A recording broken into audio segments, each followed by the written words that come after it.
When you need to build up your team to handle the growing chaos at work, use Indeed Sponsored Jobs. It gives your job post the boost it needs to be seen and helps reach people with the right skills, certifications, and more. Spend less time searching and more time actually interviewing candidates who check all your boxes. Listeners of this show will get a $75 sponsored job credit at Indeed.com/podcast. That's Indeed.com/podcast. Terms and conditions apply. Need a hiring hero? This is a job for Indeed Sponsored Jobs. But you know, happiness can be found even in the darkest of times. If one only remembers to turn on the light. It takes a great deal of bravery to stand up to your enemies, but a great deal more to stand up to your friends. The ones that love us never really leave us. Working hard is important, but there's something that matters: believing in yourself. If they can do it, why not us? Hey everyone, welcome to Hogwarts, a podcast. Hey everyone, welcome to another episode of Hogwarts, a podcast. We are covering Quidditch Through the Ages, Chapter 6. Jenn is with us. Hey guys. And in this chapter, it's pretty much all of the equipment used in Quidditch, the players of Quidditch, and some rules of Quidditch. So we get kind of the modern day breakdown of everything going on, compared to the last episode that was all of the old ancient versions of Quidditch that we covered. So a lot to get to today, but we have one shout out to get to, and that is from Grant, who left a comment on Sorcerer's Stone, Chapter 11, Quidditch. Did I save this comment for this episode? Yes, I did. Grant says, first of all, this could just be my imagination, but the Anna versus Dan debates are not quite as intense as either of them make it out to be. Ooh, getting called out.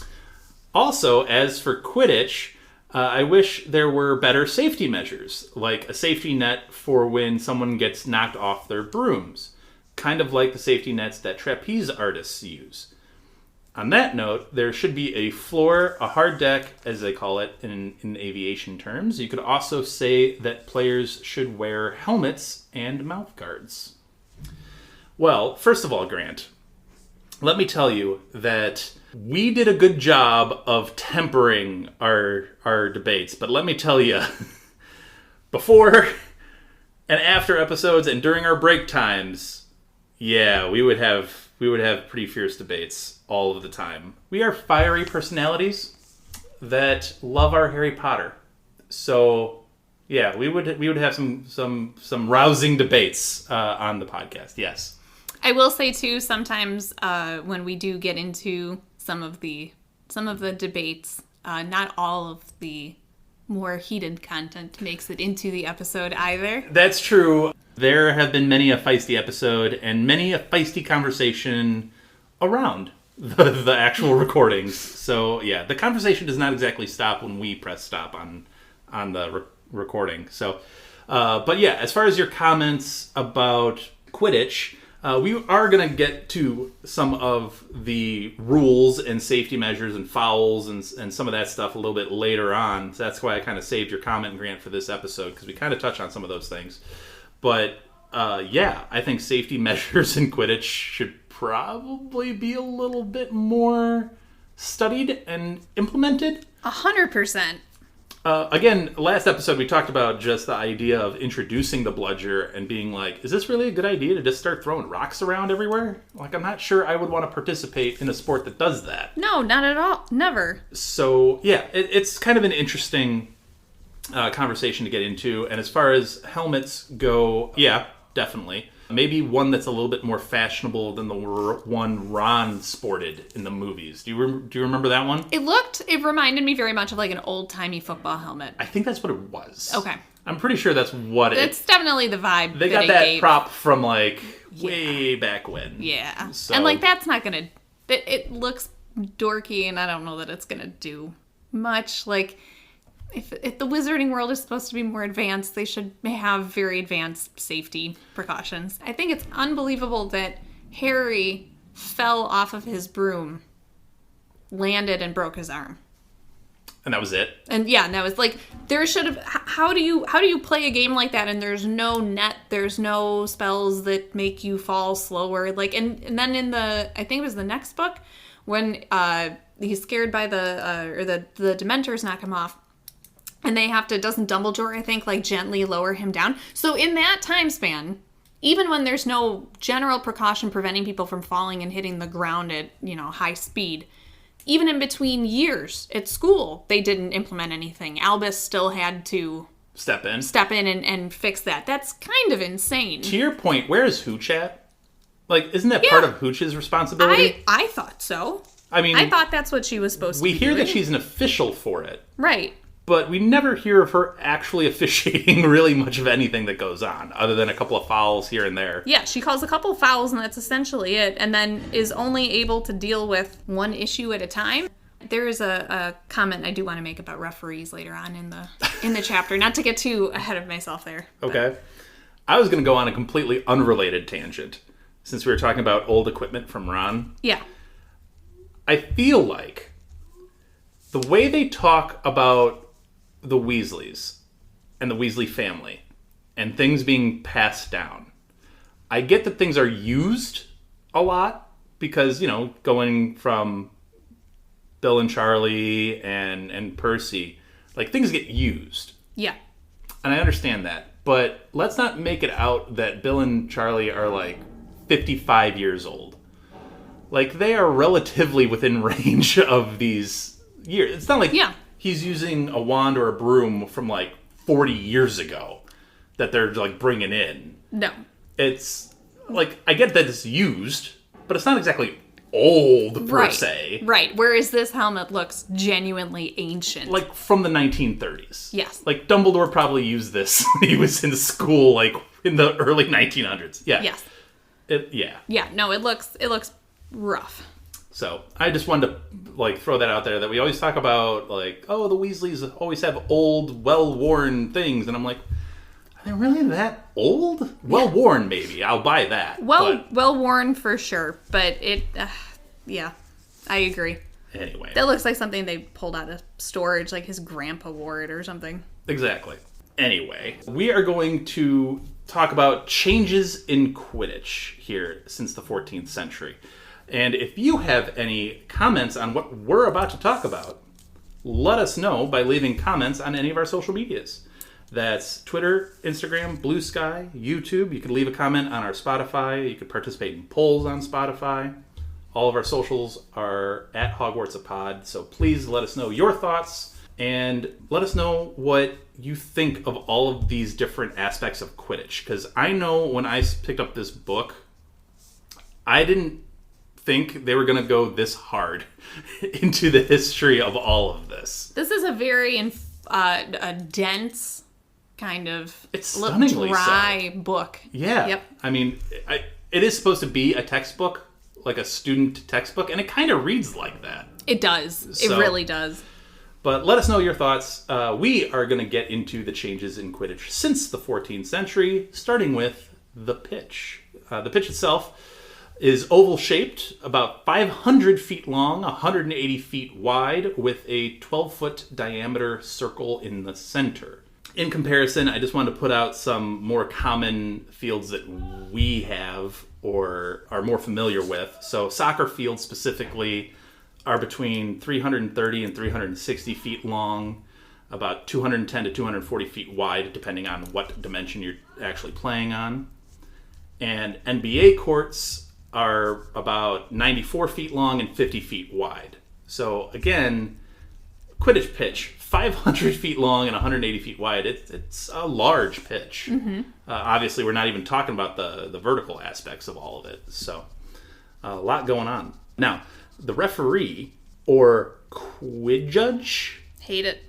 Yeah, I don't like that word either. As once known, releases 4 balls from the center circle to kickstart the match. It looks like Ouija, almost. It does. It just doesn't look right. It looks like a weird word. Yep. Quiujudge. It's weird to even spell. So it's a weird word. Referee is better.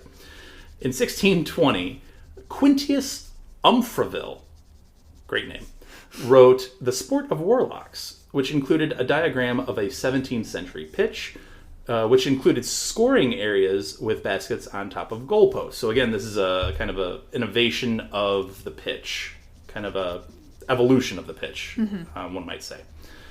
Specifically the scoring area. In 1883, baskets for goals were replaced by the current setup, which was indeed the last change to the pitch as we know it. The Daily Prophet article, Bring Back Our Baskets, debuted in the Prophet, and an official complained of standardization issues throughout the country with the baskets, specifically regarding teams taking liberties with different sizes of the baskets. So let's say the Appleby Arrows were playing, they would have the baskets that they are shooting into, to score into, be larger, and then the goals that they were protecting be smaller. So the opposing team would have a harder time scoring. They're like, we should really change this. It's very clever, but it is very obviously cheating. 100%. But it is also actually reminiscent of, there were some baseball owners who did that. So there was a baseball owner named Bill Veeck, who was known for bringing in the home run fence when his team was batting, and then they would move it out when the opposing team was batting. That lasted, I don't even know if it made a season or if it was just a couple games into the season, but they pretty quickly banned that. But it's essentially the same thing. That is crazy work. Mm-hmm.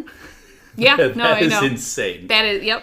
Yeah, it's just interesting that an official has to come out and specifically say, no, teams are cheating. We need a way to even the playing field here. I don't understand why people were so mad about it in that article. I would think that would be a good thing, because you don't want to watch your team be on the wrong side of that.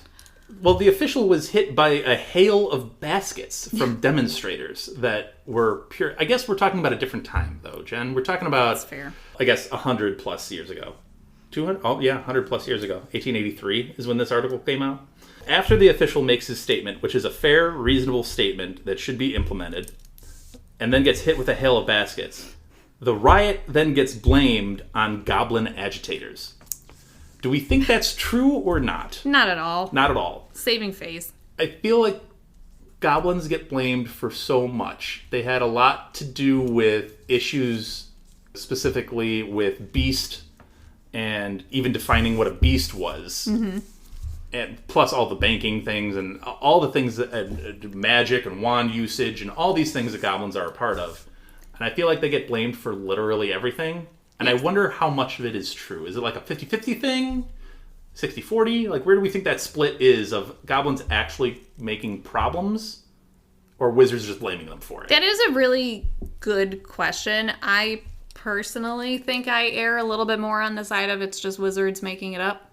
Or extrapolating from maybe an isolated bad experience to say something about the group as a whole. Something like that. Fair enough. It just comes up a lot in these books, like, and not just the main Harry Potter series, like these ancillary books with Fantastic Beasts and Quidditch Through the Ages, where it's just like, yeah, goblins are a problem. She really did go all in on making goblins the villain, which is kind of an interesting, but also feels largely unnecessary. It's a take. It's certainly a take. So we'll get into now the specific equipment used in Quidditch, and we'll start with the different balls that are used in the game. The first one is the quaffle, and originally not enchanted, unlike the other balls, specifically the bludgers and snitch, things like that. Which makes sense because it's the least, its purpose is the least magical. Mm-hmm.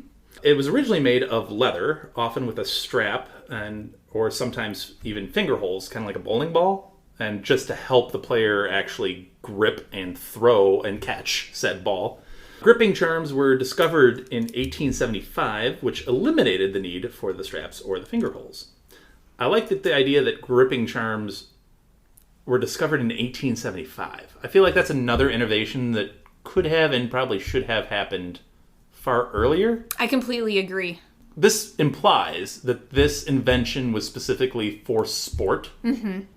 Like you couldn't grip something earlier that's what's kind of odd about it, I think, because it feels like there would have been definitely other non-sport areas where a gripping charm could have been helpful.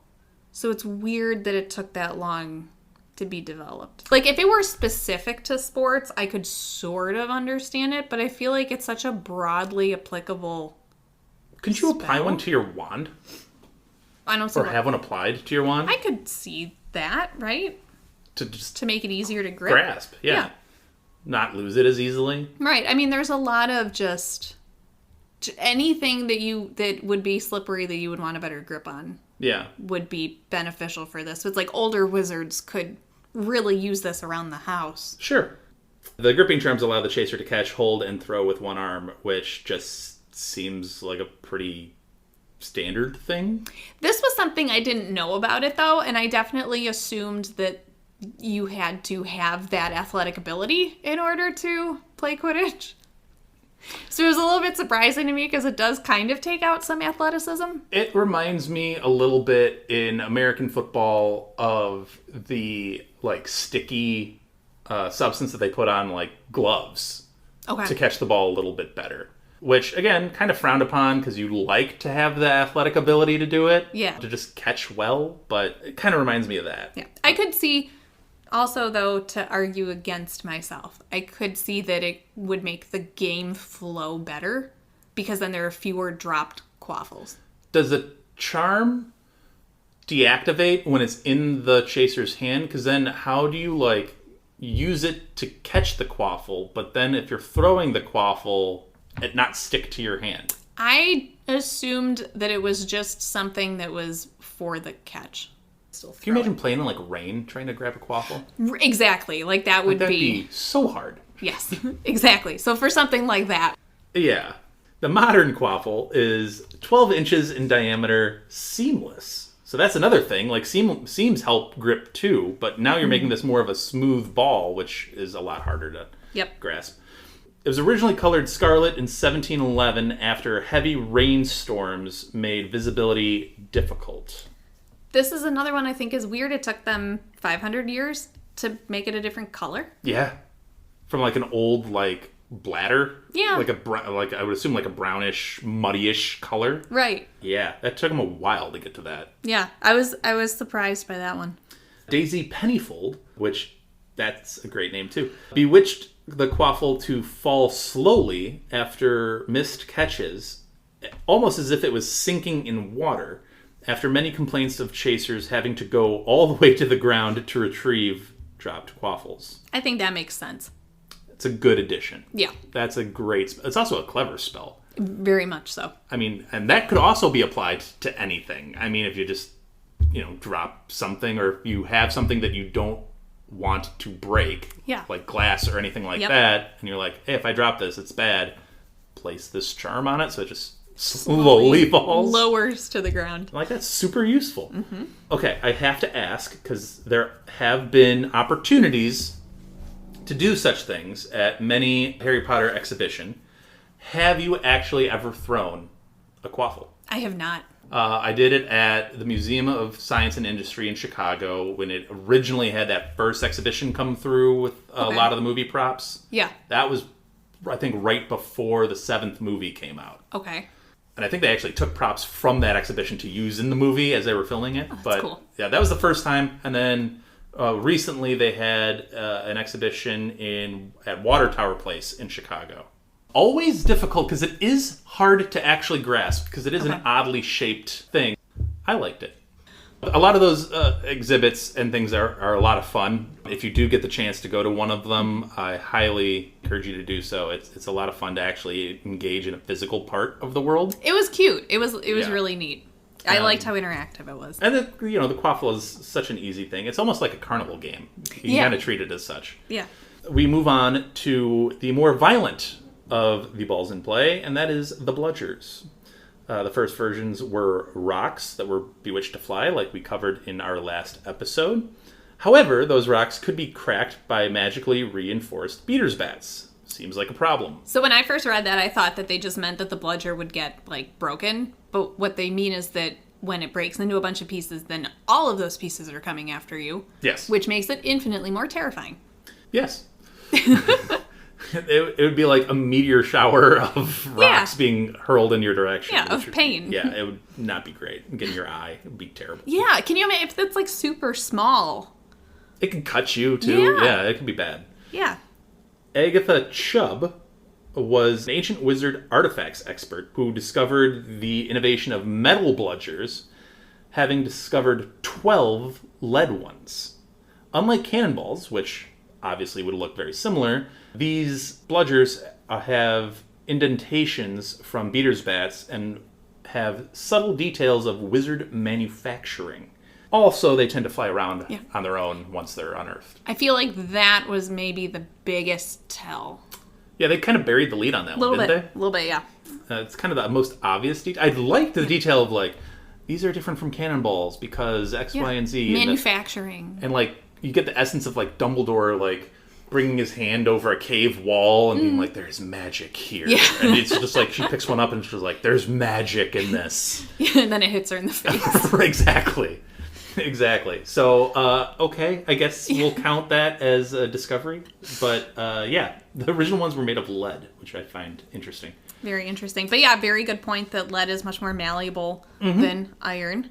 Yeah, they eventually went on and innovated to iron-made bludgers, 10 inches in diameter. 10 inches is pretty... It's large. It's larger than... That's another thing. It's larger than I thought. Quaffle is 12. So the bludger is just slightly smaller than the quaffle. Yeah, and like that's what's messing me up. Because I always thought it would be... The quaffle's like the size of, I don't know, like a volleyball or basketball. Soccer ball or something like that. Yeah, something like that. And then the bludgers are more like tennis ball size. Mm-hmm. Yeah. But no, those things are like kind of big. How do you not break bones every time you're hit with it? I mean, you have to. Which is such an odd... Quidditch is such a strange sport because there's so much strategy in it. Mm-hmm. And then there's stuff where, like, you could just get a bunch of your bones broken. Like, it's such a weird mix of... Mental and physical? Yeah. Yeah. We'll get to some of the mental side of things later in this book because they'll literally break down like strategies and plays and stuff. And I'm wondering, and not to spoil anything, but I'm wondering if the physical is just more of it. Because when we get to the strategies, we'll break those down as best we can, but I still just would not want to mess with the bludger. No. And if you choose not to mess with the bludger, well, guess what? They will chase players indiscriminately and will attack the nearest player if left completely alone. So you can't just ignore these. Nope. They will assert themselves into this Quidditch match. They will find you. It is terrifying. That detail also, I suppose, does make it more believable when Dobby's interfering in the Quidditch match. Because they're like, that bludger just really likes Harry, I guess. Yeah. You know, like maybe something's wrong with the bludger, but maybe something's not. Bludgers are enchanted to attack the nearest person, but they're not sentient. Correct. Because I get what you're saying, and I completely agree, and I feel like that's how they would rationalize it.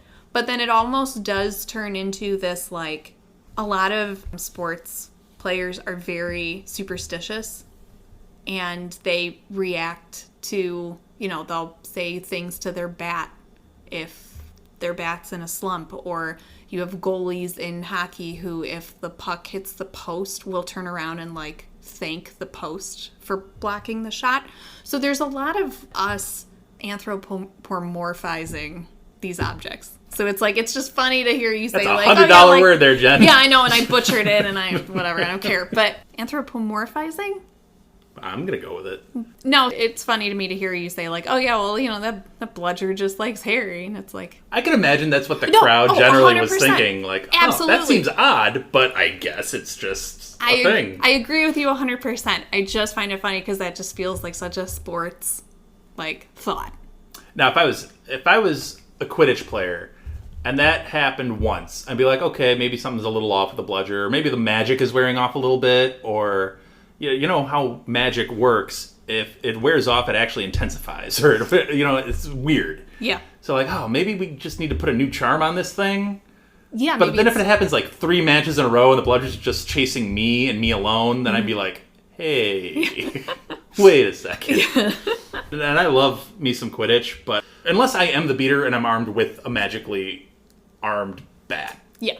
Like, that would make me feel much better about it, because at least I could, like, smack the thing in another direction. Yeah, but I'm not going to be able to concentrate if I'm in a different position and there are bludgers on the field. Yeah. I'm going to get hit with it. In fairness, I think I would probably end up being recruited as a beater. You would definitely be a beater. Yeah. I would not be a seeker. I am not that kind of individual. So, but anyway, speaking of seekers, we'll get to the Golden Snitch. And there apparently was a tale of a snitch that evaded capture for 6 months on Bodmin Moor in 1884. Both teams ended up giving up in disgust of their seekers' poor performances. And wizards familiar with the area insist that the snitch is still living wild in the moor. I love that they never found it. Yeah. And, like, I agree with both of the teams giving up in disgust. That is 6 months for a game? That's a crazy amount of time for a match. And then, like I just said about, hey, the magic might be wearing off a little bit, which actually might mean the magic intensifies in some weird way.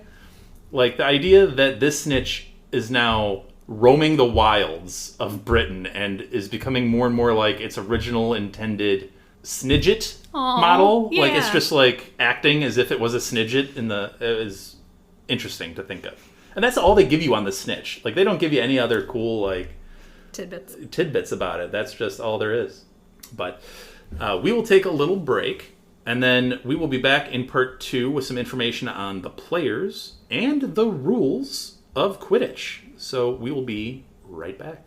Before we get to our break sound, I'd like to acknowledge our friend Andy, who helps us produce our intros and our break sounds. If you want to hear more of Andy's work and like Formula One racing, check out the Outlap F1 podcast. It's your one-stop shop for Formula One news, insights, race previews, and reviews. You can find them wherever you listen to podcasts, and they even have a YouTube page. So check out Andy and Cody and join them on the Outlap. I love magic.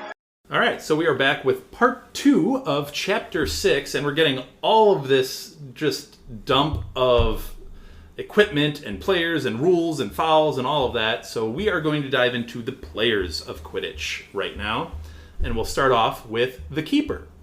The keeper position has existed since the 13th century, which is a crazy sentence to even say. Yes. That anything really has existed since the 13th century is crazy. Their obvious position is to stay near the goal and prevent scores. However, fast keepers can score goals and then race back to their post. So they're not, they're not kept from actually being an attacking player, which I think is an interesting kind of tidbit. Yeah, it's interesting they can be in the action.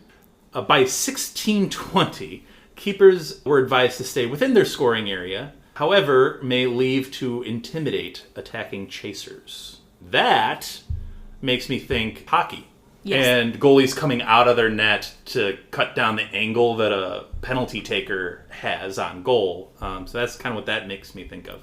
We move on to the beaters. They are the guard team members, and they obviously guard their team from the bludgers using their bats. They require good strength to repel the bludgers, which makes me think that it's interesting that the Weasley twins are the beaters, because I never envision Fred and George as, like, beefy, muscular in nature. Like, they're taller. I guess the point of that description of them being taller might imply that they're stronger just because they're bigger than maybe some of their peers. Yeah. I guess is that implication. But then you get the description of Charlie, who is specifically muscular in nature and, like, brawnier and just tougher. Yeah. But he wasn't a beater. I'm a little confused on the Weasley family Quidditch history. But anyway, to that idea of kind of larger, stronger individuals, they do note that the one position that is more dominated than any other position by wizards instead of witches is the beater. Which does make sense because, again, it's a muscular thing. Yeah. More of a physiological thing. However, that does make me also think of all-female teams like the Holyhead Harpies. Like, how do they deal with that then? Maybe their strategy is more small and speedy. Maybe they put more of an emphasis on having a quick, better seeker. because they're probably more inclined to have. Maybe. So they're basically speed. It would be interesting to see how the Harpies would deal with that position. Yeah. Anyway. So, beaters must have good balance, as both hands may be needed to hit the bludger with the bat. So they must balance on the broom well, using both hands. Which, again, you wouldn't necessarily think of bulky being able to finesse balancing on a broomstick. I'm interested to see these Quidditch brooms in the series. Yeah. In the HBO series. Because we saw a glimpse of them in the trailer. For those that missed our reaction to the trailer, we do have an episode that dropped where we reacted to it. And we do mention in that trailer that the design of the brooms are interesting and much more intricate and maybe even, dare I say, realistic to the brooms that you would think of or were in the original movies that are just brooms, really? Which that would be hard to balance on. Just a regular broomstick would be hard to balance on because there's just not much there to actually sit on. There's really not. But I'm wondering if we get more like Mad-Eye Moody style brooms that has like an actual seat on it or like some sort of like stirrup scenario or something where you can actually like stabilize yourself on it. That would make more sense. And it's not just a narrow stick that you're sitting on. Just a thought. I don't know. You're right. It'll be interesting to see how they do it. But that is a good point. We have seen broomstick accessories that are meant to make it easier to ride them. I mean, Moody's got a recliner broom. Like, why can't other people have that? I don't know. The Chasers are the oldest position in Quidditch, as they were the ones tossing around the inflated bladder on, what was it, Gertie's? Yes, in Gertie's complaint. Yes, they ruined her cabbages. They did. It's obviously 10 points per goal through the hoop. The only change came in 1884, when a rule was made that only the chaser holding the quaffle could enter the scoring area. Otherwise, the goal would be disallowed. The rule is designed to prevent stooging, in which two chasers ram the keeper so the third can score on an open goal. I imagine this was absolute chaos prior to 1884. Some of these rules are nuts. And keeper injuries must have been super high, because people would just be trying to, like, just ram them like this is saying, or just swatting bludger after bludger at a goalie as your chasers are, like, swooping in. Like, oh, man. Yeah. Keepers must... rough. Keepers and seekers, man. A Daily Prophet article in 1884 addressed dismay with the rule change, and an official was pelted with quaffles after explaining safety concerns. Why are so many people attacking the ministry people? For valid... Like, they're out these there... are actually improvements to the sport. That are valid. They're so necessary. Mm-hmm. And to Grant's point about safety concerns, Grant, the ministry is trying, my friend. They are trying to make those safety concerns, and they get pelted by quaffles and baskets for it. I'm just saying, Jen. I have been a defender of the ministry from time to time. Mm-hmm. And I feel like in situations like this, that's like, hey, the ministry's not all bad. They're trying to do some good here. And they get pelted by quaffles for it. Yeah. No, I do feel bad for them in this instance. Like, come on. Yeah. Again, this is another thing of I just don't understand why you wouldn't be in favor of this rule. If you are rooting for a team that has a keeper that gets stooged by two chasers and gets knocked out for the whole season, how can you not support something like this? So you're preventing stooging with two chasers to have the third score. So would this be the Three Stooges maneuver? Oh, I can't. Hey. I knew something was wrong the way your eyes lit up.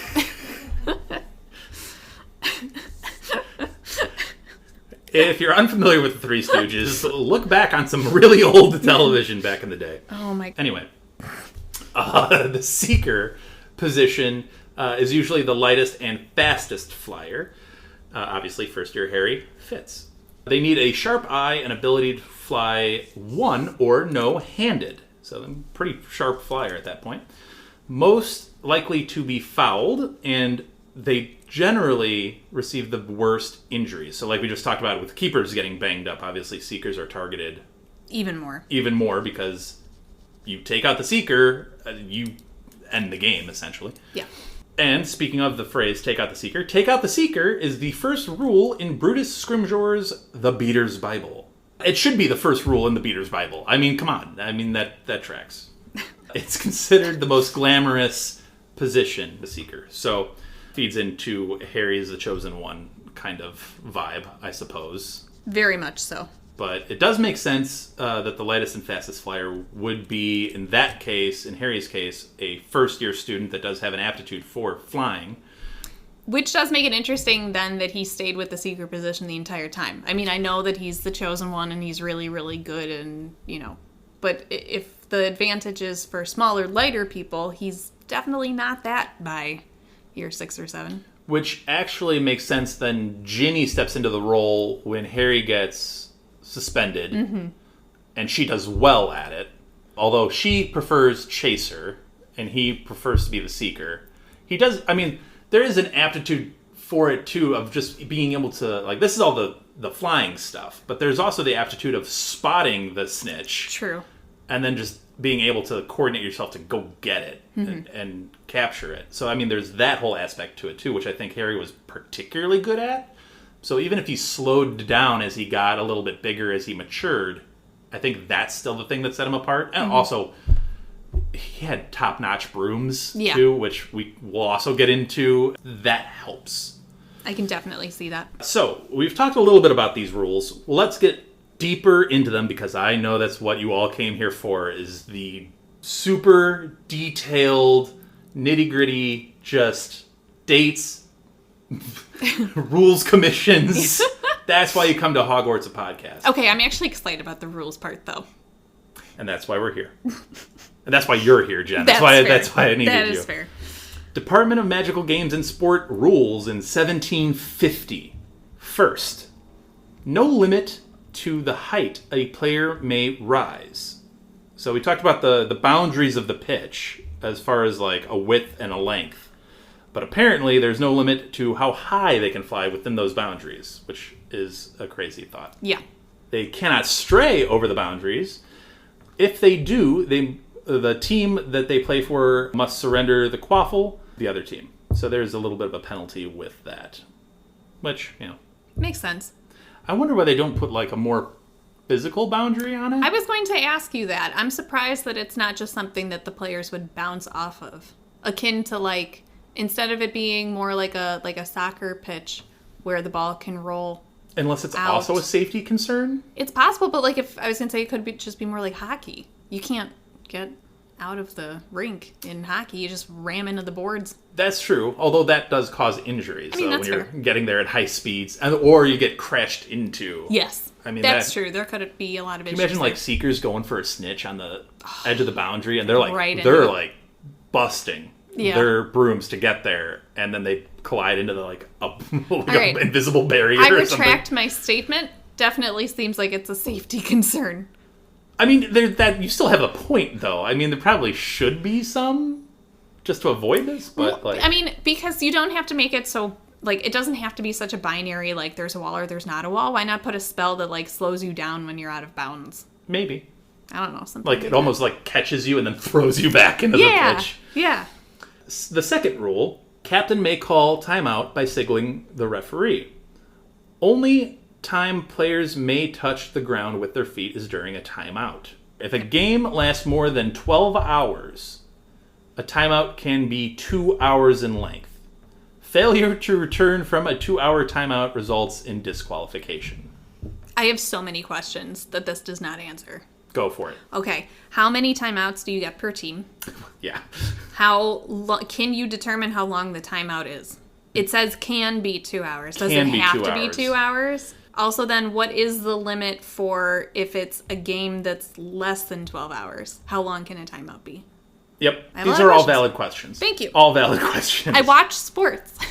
I feel like some of these books, Fantastic Beasts and Quidditch Through the Ages, they give you details, and then you're like, ooh, that's a really cool detail. Mm-hmm. And then you want more. Yes. And they don't give you that. I want the rule book. I don't want 7 bullet points. I want the full thing.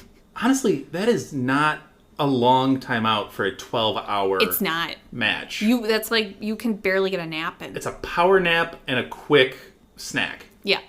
Or quick meal or whatever. But it's like, that is And tough. 12 hours is a long time. To be on a broom flying? Crazy amount of time. Yes. Third rule, referees may award penalties. Chaser taking the penalty must fly from the central circle to scoring area. All other players must keep back. So that feels relatively in line with like soccer penalties or hockey, like Penalty shots. penalty shots. Thank you. Yep. Yeah, that seems pretty standard. Fourth rule, quaffle can be taken from a player, but under no circumstances can players seize any part of another player's anatomy. Seems fair. Seems fair. Does that also apply to like a robe? I would assume you can't like grab a robe and like yank. I would imagine so. You know? Which is like in football, you can't grab the collar. Yeah, something like that. Yeah. Now, this next one hits me a certain way. Okay. Because this is my job. Yeah. This is my actual real life profession. Shockingly, not podcast host is my actual number one job. Wait, what? I know. I learn something new about you every day. Thank you. Rule number 5. No substitutions for injury. If a player gets injured, that team must play without that player.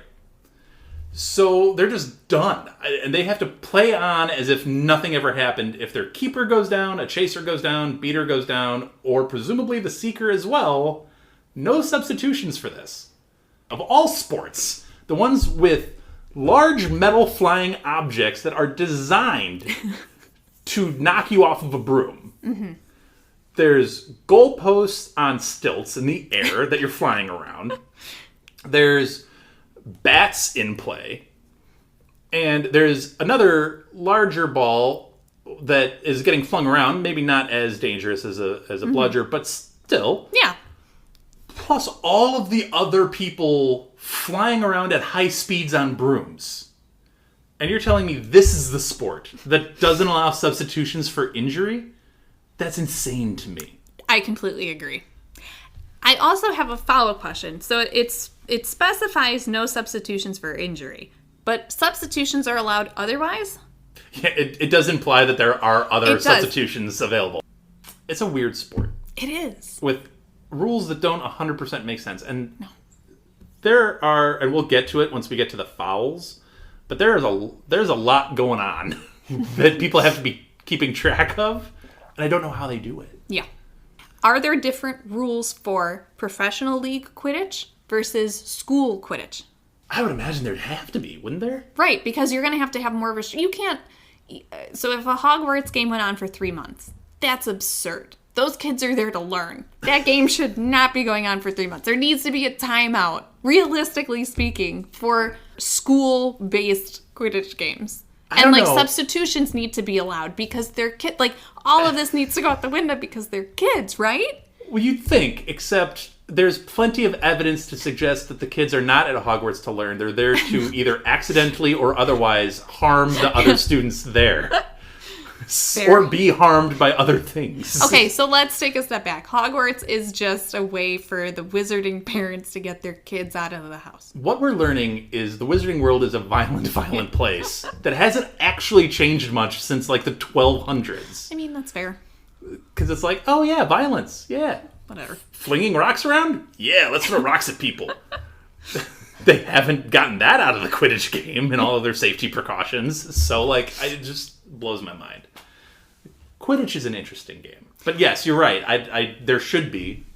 Because are teachers really thrilled about them missing class if this goes on too long? Do they pause the game to get back to it after classes? Right. I can't imagine that the teachers are happy. Do they give breaks on homework or papers that need to get in because you're playing Quidditch all the time? Here's 3 months worth of homework. I was busy playing Quidditch. Can you imagine McGonagall handling that if Harry gives her 3 months worth of assignments that he missed? I mean... She'd hex him. She'd hex him if he didn't win the Quidditch Cup. That's fair.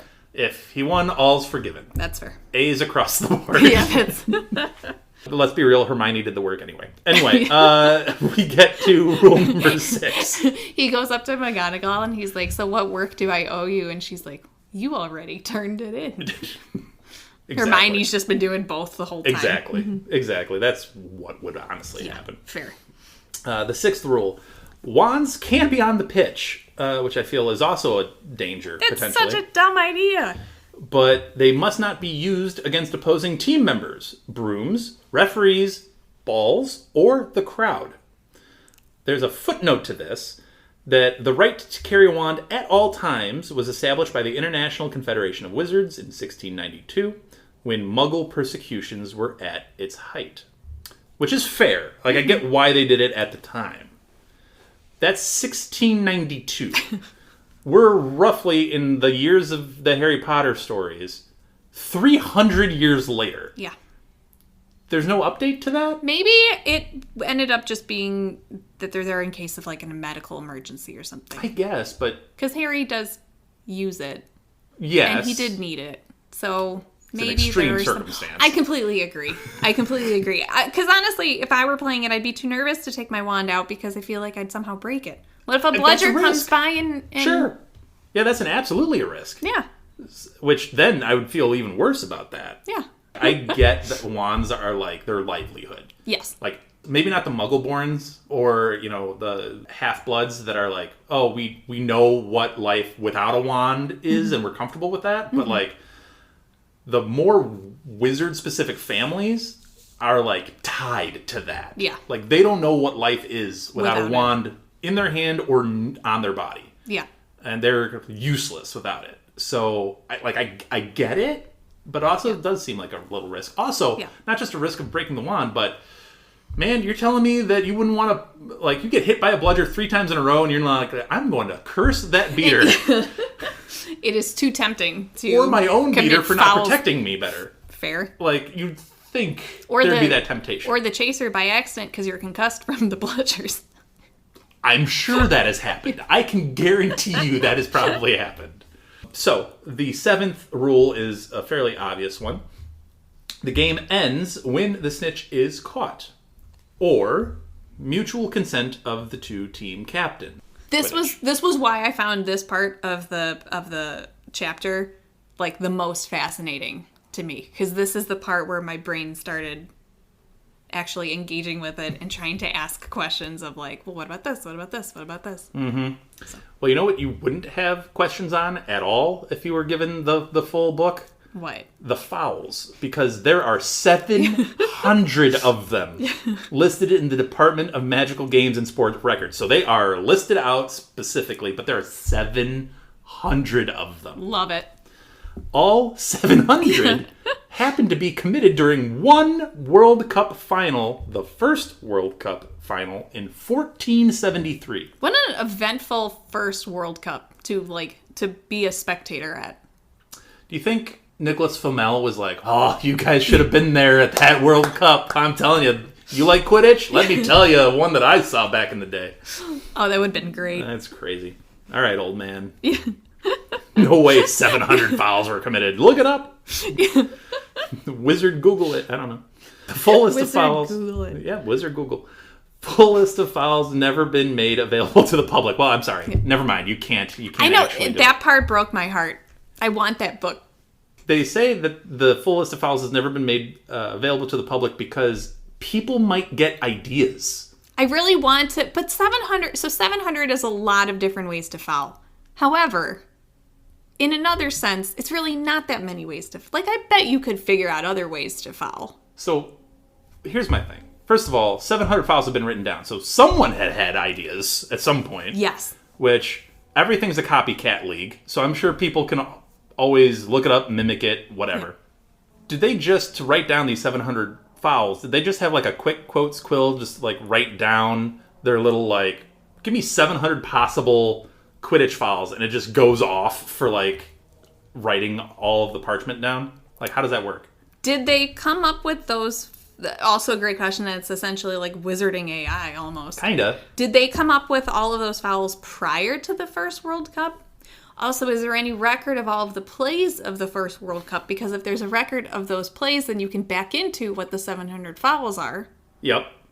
Also, how long must that match have been to have 700 fouls Another committed? great question. It's insane.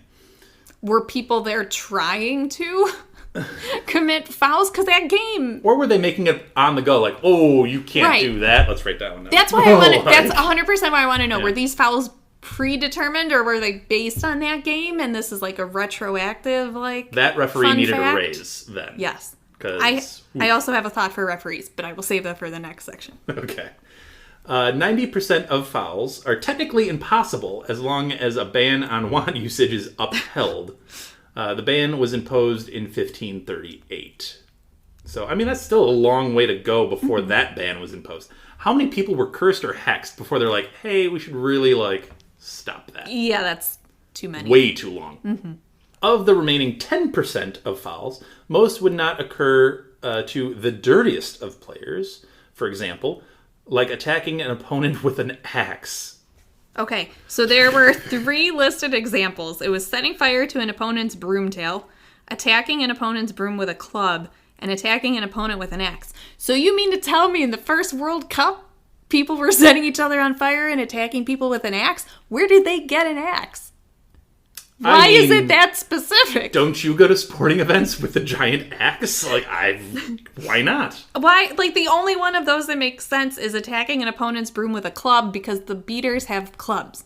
Right. Who's bringing an axe and who's setting people's brooms on fire, and why did both of them happen in the... So, if 10% of these, it's safe to say most would not occur to even the dirtiest player, but yet it all happened in one game. Yep. Wow. Yeah. Just wow. The wizard security at these games must have been Lacking. non-existent. Yeah. To like, oh, George, you're walking in with an actual axe. What are you going to do with that? Why are you bringing an axe to a Quidditch game? No questions were asked at all? It's just weird. It's just weird to me. The referee just looks around and he's like, whatever. Okay, so we have the 10 common fouls. We have blagging, which is seizing an opponent's broomtail to slow or hinder them. I don't know why it's called that, but that's what it does. That's what it is. Okay. Blatching, which is flying with intent to collide. Blurting, which is locking broom handles to steer opponent off course. That one I feel like is real common. Yeah.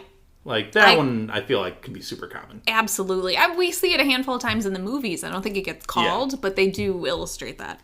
Great word coming up here. Bumping. Bumping. Yep, which is beaters only. It applies to beaters only.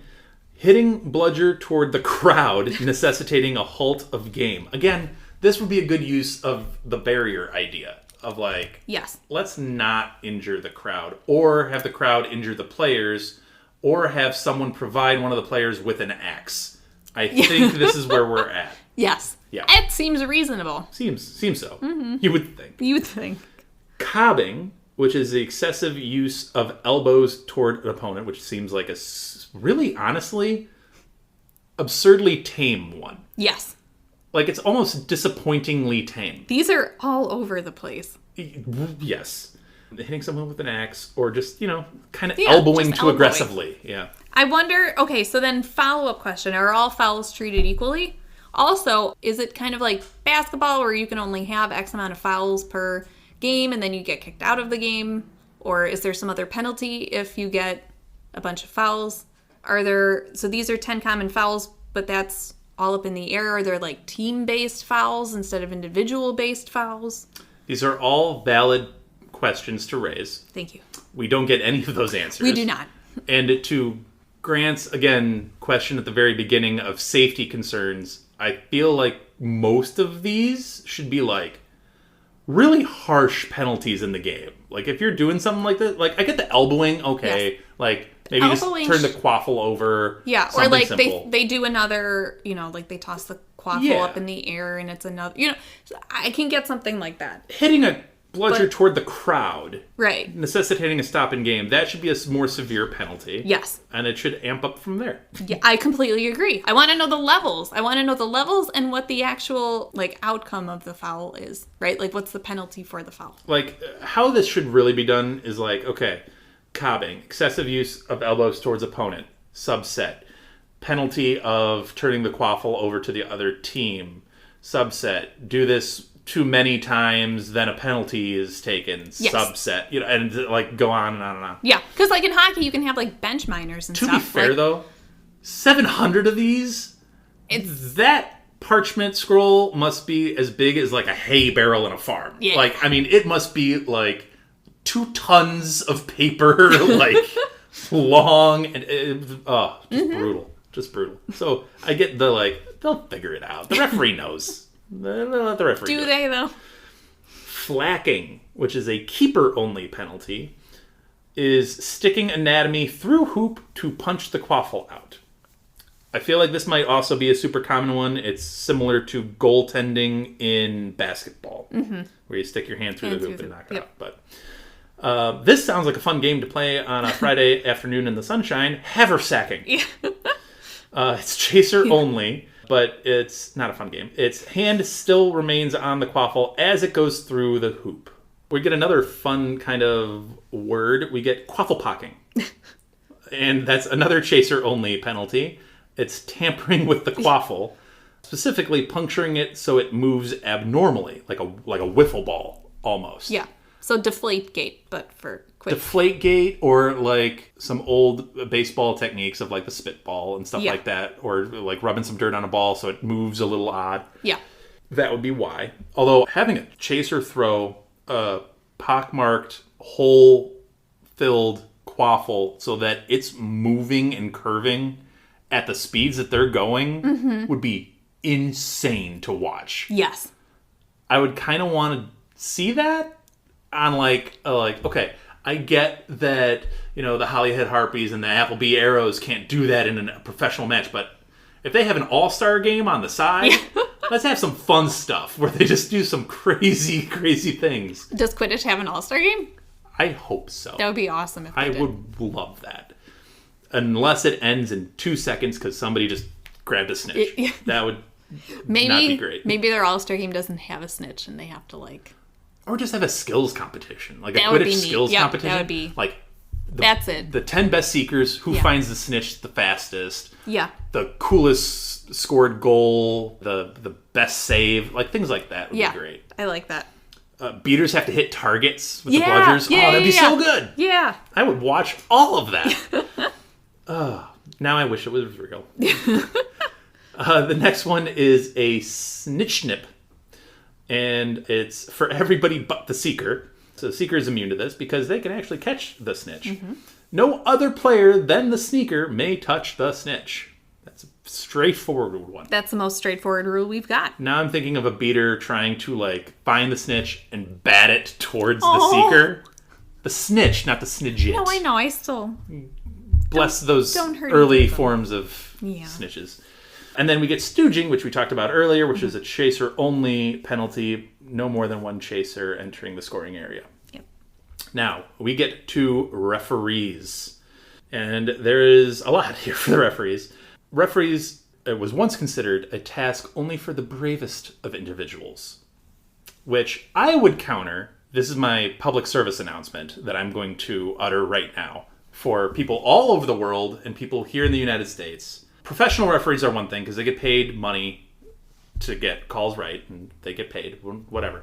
But for high school, for school sports, for some recreational sports, they don't get paid a whole lot. Why are we just yelling and screaming and berating the officials for non-professional sports? Even for professional sports, it gets ridiculous. But for people that are just doing this on their spare time to make an extra buck for kids to play a game, be kind. Be kind to your officials. Be kind to your referees. We're going through some shortages in officials in the state of Illinois where I live. And that's because people take it far too seriously. Why are you yelling at a referee for a freshman, soccer game? It means nothing. No one cares about the actual result of the game. It doesn't count for anything. Let the guy be. It's fine. He missed some calls. He's only one ref in the game. He's human. He's human. Let it be. That's my public service announcement for the day. But in a wizarding context, there was once a Norfolk referee, Cyprian Udall. I'm going to go with Udall. Udall. I think Udall. Well, that referee died in the year 1357 from a curse that was shot from the crowd. That's what we're trying to prevent here, folks. Don't harm the referees. Just doing a job. There's been no proven slayings since, but several incidences of broom tampering over the centuries, including referees' brooms becoming port keys. That is insane. Yeah, that's wild. Can you imagine if, like, you were a referee, but you were at a pretty high elevation at the time, and your broom, and you notice it becomes a port key, and you can't get down to the ground safely, and you're transported to who knows where. No. Like, that would be awful. Yeah, that would be terrible. Crazy work by whichever fans are turning brooms into port keys. Incidences, luckily, now are extremely rare, and the most common injury for officials in Quidditch are neck strains from trying to keep track of everything going on in the Quidditch match. This brings me to my question. Yes. Why is there only one? Well, so professional matches do have assistant officials around the boundaries. So, like, if it was for the Quidditch World Cup or something like that, they'll have probably an official up in the middle of the action, and then they'll have assistant referees around it. But for, like, Hogwarts matches and stuff like that, or non-professional matches, yeah, it's probably only, like, one official. Or, honestly, if it's just people picking up, like, a pickup game wherever, they probably don't even have an official counting out one of these 700 fouls. But, no, Madam Hooch is the only one at Hogwarts that we are aware of doing these matches. But I'm pretty sure at World Cups or professionals they have multiple. If there are multiples, then that's good. Because it sounded like there's only the one. I would also be concerned that, like, the assistants, are they, like, equal? Or is it just, like, an assistant who is meant to help the main referee? Because I think it would make more sense to have, like... a couple of... Yeah. Like in where it's basketball, like, where they're all equal. Like, one might be the like in baseball. chief. In baseball. Yeah. Too, where it's like they have the one that's the chief, and then there are others.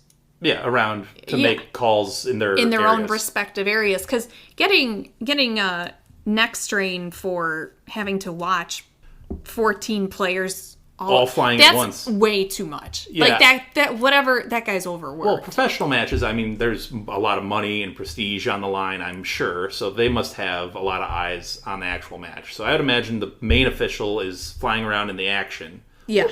And then you have... But that's a very demanding job. It's super demanding. And then I would have assistants. I would have one assistant just watching the Seekers. Mm-hmm. I would have one assistant watching the Keepers. And then maybe one watching Beaters and Chasers and trying to keep track of that. Yeah. And do the best he can, I guess. I don't know. Yeah. It must be hard even with weather, because they play in all kinds of climates. Yeah. So that would be hard. Like in fog, how do you see anything? That's exactly my point. It can't be just one person. Like, even in baseball, they expand it from... Don't they expand it in the playoffs? They add 2 in the playoffs down the lines, down the foul lines. Right. So, like... I would even understand having a setup like 4 of them for in-season games and then 6 or 8 for a World Cup. Didn't Ron or Harry at the Quidditch World Cup, remind me if I'm wrong, have like something that would show them replays?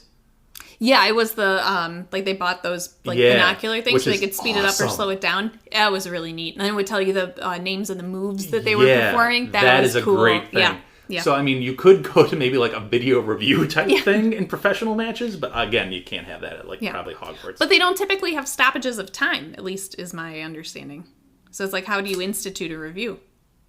They keep playing and then do the penalty later after the fact? Or have like a separate official what on happens the side? what happens if you score in the meantime? Because then does it just if that penalty leads to a scoring opportunity and that team scores, even if it's called a penalty, then you're still not adjusting the score. You see where this is too advanced a concept for the Quidditch community to figure out. I want more answers. Well, as we've alluded to, you need to be an expert flyer to watch all 14 players at once. You also have to pass a rigorous flying test and a written rules exam. You must also prove that they won't jinx or curse offensive players, which, again, people, be kind to your officials. Yeah. They're just trying to do a job. So, yeah, I would imagine they get abused quite a bit, even in the wizarding world. Yeah. That is the breakdown of the equipment used, the players involved, and the rules and fouls and referees. That is a lot to get through. Yes. Jen, do you have anything else on anything we've just covered? Because that was a lot. It was a lot. All your questions have been asked, none of which have been answered, but I can't do much for you on that front. None of my questions have been answered. I think that we came up with some reasonable solutions. So I would just say that if anyone wants to reach out to Dan and Ida from Warner Brothers to create a legitimate Quidditch rule Oh, we would do it in a heartbeat. Oh, we would be. If you need somebody so to good. just call the Quidditch games, I know you have cast members to do it, but we would love to just come out and do our own on the side that won't get used in the HBO show. That's fine. Thank you to Grant for your comment at the beginning of the episode. I don't know that we really helped your confidence in the safety protocols of Quidditch. Probably we certainly not. have our own concerns about it. I'm sorry if Quidditch Through the Ages did not alleviate some of your concerns. But if anybody else has any comments on anything we've discussed today, please leave a comment on any of our social medias. Twitter, Instagram, Blue Sky, YouTube. You can leave a comment on Spotify. Any of our socials can be found at Hogwarts a Pod. We have the polls as well on Spotify. Just find the episode, scroll down a little bit, and they will be there. They've been there for a very long time. So please participate in any that you may have missed along the way. As always, thank you for listening, and we will be back soon with another episode. And Jen will be back, and let me tell you, these are some of the chapters that I really loved the most from this book. We get into the actual Quidditch teams. We get into the countries as it's spread across the world. These couple of chapters coming up are really our sweet spot. So I'm excited about the episodes coming up. So we will be back. Thanks for listening.